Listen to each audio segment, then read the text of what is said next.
More than 20 million Nigerians going into lockdown in what is sub-Saharan Africa's biggest city, Lagos, and the capital Abuja.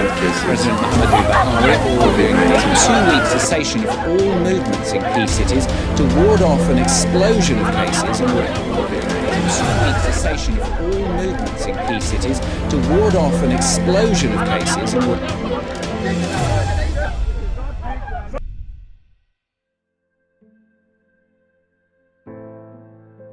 Hi, my name is Marjorie DJ. And hi, my name is Eve Idusuyi. So this is our school, Franklin High School, located in Albuquerque, California. And as you can see, it's been closed for 6 months due to the pandemic. But guess what? We're having classes online, and Zoom has become our new classroom. And we've come to the realization that plenty of students all around the world can't partake in this learning, so therefore at home. So our first initiative is to bring students together so they can receive an online education.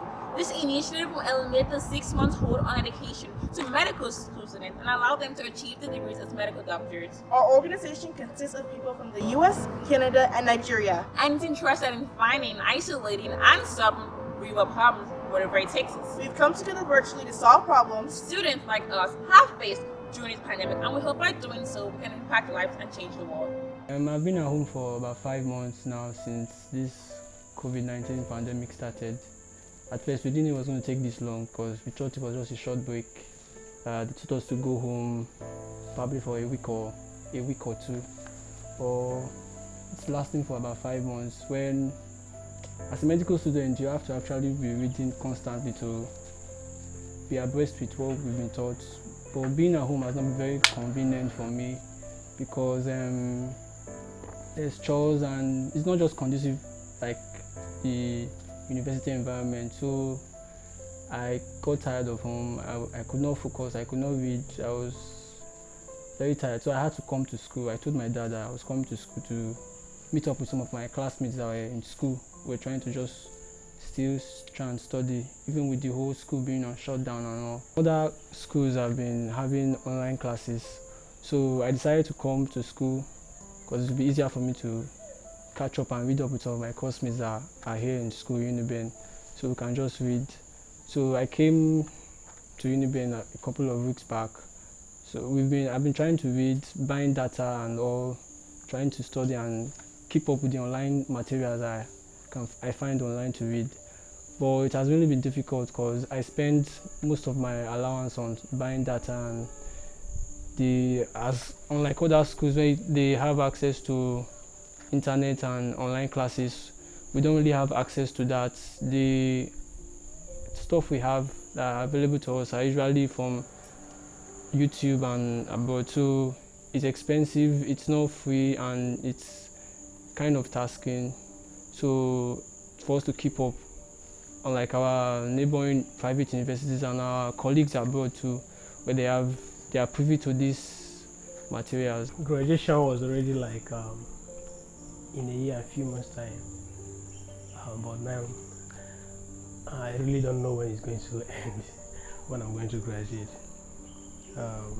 When the pandemic problem came, it took the world by storm, and we were asked to go home. We thought it's going to be a few weeks time, a few months time, but right now it's over 5 months and we are home, and it has been a very tough one for us.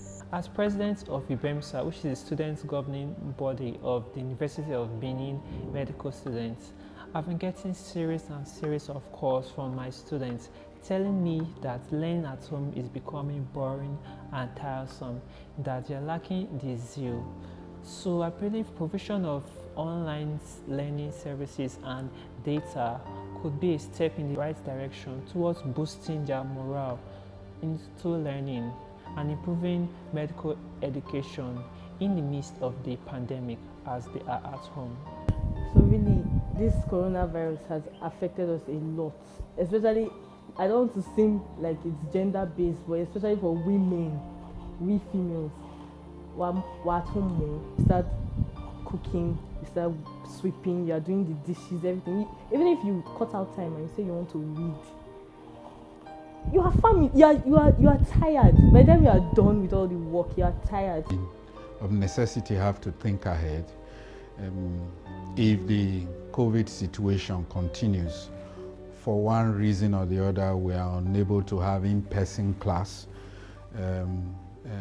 we will have to resort to online teaching. The major issue we have right now is ensuring that every student can be on board if we go online. Online would mean that at least they would have a computer or a smartphone or a tablet from which they can link up with the school or link up with the lecturer whenever that lecture is being given. And that's our major concern and drive. The other issue is the issue of adequate data for the students to participate actively in the online program. We are hoping that having had lectures online, then we can stagger some of the students to come in batches for their clinical posting, their other postings. It won't be as robust as it used to be, but we will try as much as possible to ensure that standards are kept. Yes, I know it's not easy. I am a father too. I have children who are at home.